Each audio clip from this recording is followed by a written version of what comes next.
Man U sijui atashinda. Sitashinda, shaletea message hapa.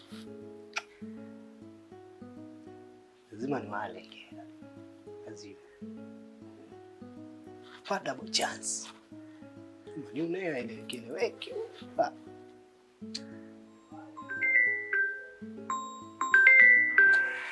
Kuna bageni nani? Kata tena. Mtoto wa mjini ya na jaribu mimi.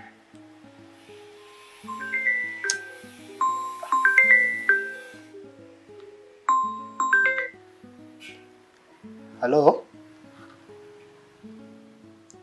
Oh, habari yako?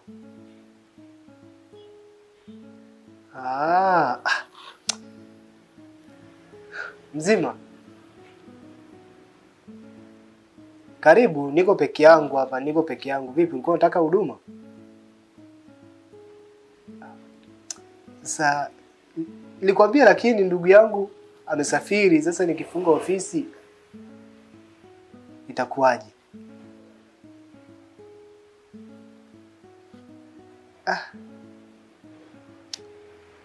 Sawa, ngoja nitaangalia kama inawezekana.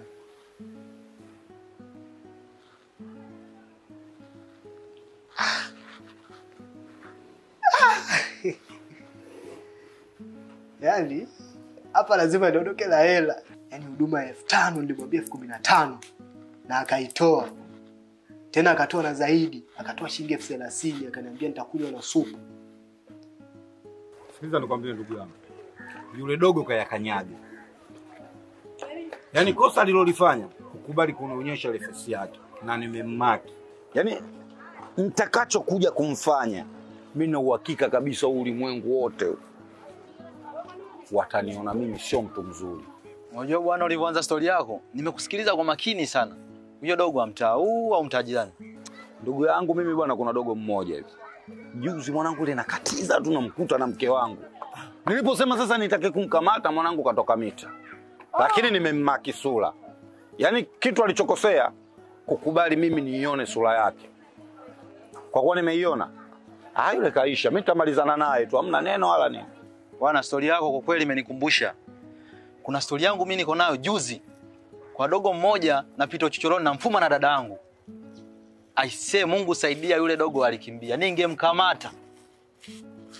Huyo dogo yupoje? Ni dogo fulani hivi yana na kimwili, yani kama vile ni kimwili chembamba yani. Afu mweupe. Aisee, ningemkamata siku ile. Mungu saidia alikimbia. Mbona inafanana na yangu? Karibu mheshimiwa. Vipi hali? Safi. Karibu sana. Vipi hali? Sasa jamani, mimi nimekuja hapa. Kuna jambo naona linaendelea pale nyumbani kwangu. Na jambo hilo nahisi kuna mtu ananifanyia upumbavu pale nyumbani kwangu.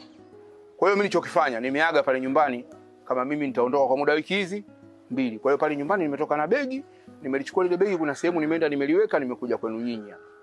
Ninachowaambia kwamba kaeni hapa mtulie, mimi nakwenda kuangalia kule mtego ukinasa na kuchukueni hapa, tunakwenda kule kuharibu. Nikukata kauli mzee wangu, unaona sisi tumekaa hapa tunajadili vitu hivyo hivyo, manake hapa mtaani kwetu sasa hivi kumeingia mtu, yani kuna uharibifu. Mimi nina matukio yangu muhimu. Sasa huyo mtu unaotuambia wewe huyo unatakiwa sisi ndo tukamfanye kama nini? Kama fundisho. Kweli kabisa. Wanatembea na wake za watu, madada za watu hawachagui. Yaani hilo msiwe na wasiwasi. Na nyinyi hapa mkikaa mkae mtulie. Kuhusu gharama msiwe na shida kabisa kuhusu gharama. Sawa? Sawa, mimi niko tayari kuwagharamia nyinyi, msiondoke hapa, mimi niwakute hapa. Nakwenda kuangalia kule mtego ukinasa tunakuja kuachukua. Haya bwana, karibu sana bwana. Msiondoke. Hatutoki sisi hapa. Msijali kuhusu gharama. Unajua ukisikia riziki kitako ndo hii. Hii ndo riziki kitako. Kweli bwana Mungu. Alafu inakuja dili la hela.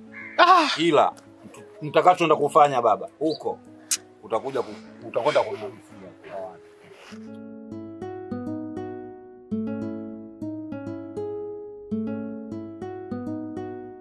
Karibu.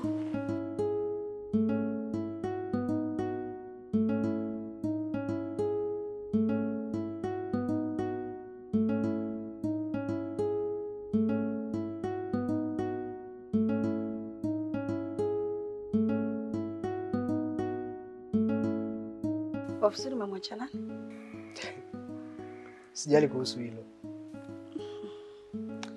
Karibu ujisikie uko nyumbani. Oh, wow. Unaishi peke yako? Naishi mwenyewe.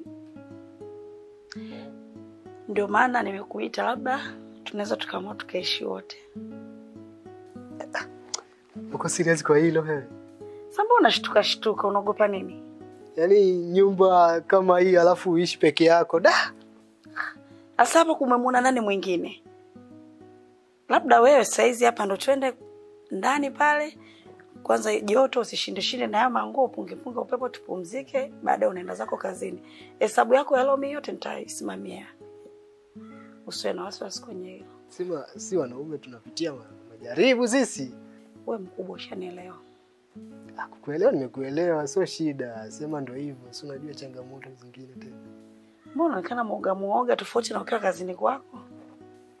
Kuogopa muhimu kwa sababu wewe unaona kabisa nyumba nzima kama hiyo unaishi peke yako mwanamke, ni changamoto hiyo, Kwani una wasiwasi gani? Nyumba nzima hii niko peke yangu, jiachie bwana, twende.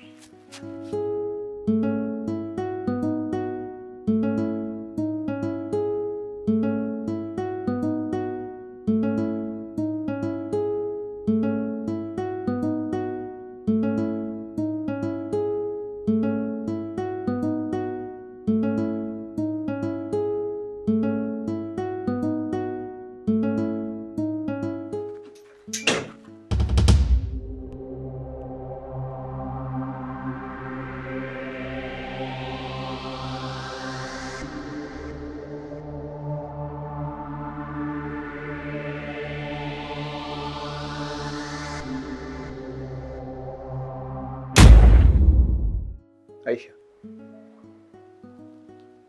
ini umefikia kiwango cha mwisho kabisa cha kunidhalau. Umenidhalau mno. Unamleta mwanamume nyumbani kwangu, kwenye nyumba iliyokuwa miliki yangu. Dhalau ya namna gani? Nikupe nini Aisha? Nimefanya mangapi kwa ajili yako? Nimegombana na ndugu zangu, nimegombana na marafiki zangu, kila mtu nimegombana naye. Siwataki kwa sababu yako wewe. Mali zangu zote Aisha nimekuandikisha wewe. Hakuna hata ndugu yangu mmoja ameambulia mali yangu. Zote nimekupa wewe. Aisha, hii ndo malipo yake haya, sio?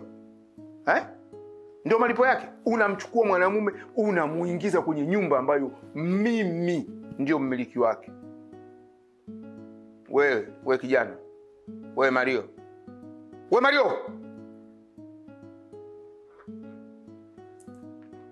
Wewe una ujasiri gani kuingia kwenye nyumba ya mtu ambaye unamjua? Mimi na hakika wewe sio kama unijui, wewe unanijua. Pumbavu kabisa wewe, mjinga usiokuwa na akili. Nitakuchinja leo, uwezi kutoka humu ndani. Nitakuchinja. Uhai wako mwisho wake ni leo. Uwezi kutoka kwenye nyumba. Aisha, nilifanya nini? Nimefanya nini? Kweli wema niliotenda ndo malipo yake haya Aisha kweli? Umeshindwa hata kuniangalia kwa jicho huruma. Yaani hebu niambie, kitu gani ambacho mimi sijawahi kukupatia? Kipi? Ni kweli umenipa nyumba, magari, lakini mtoto. Kwa hiyo ukakwambia ana mtoto yeye, sio? Sasa wewe unajuaje hata ukikaa naye pengine upate mtoto? Unisamehe. Wewe kijana, wewe. Mwanamume suruali wewe. Mvalia suruali chini ya makalio wewe.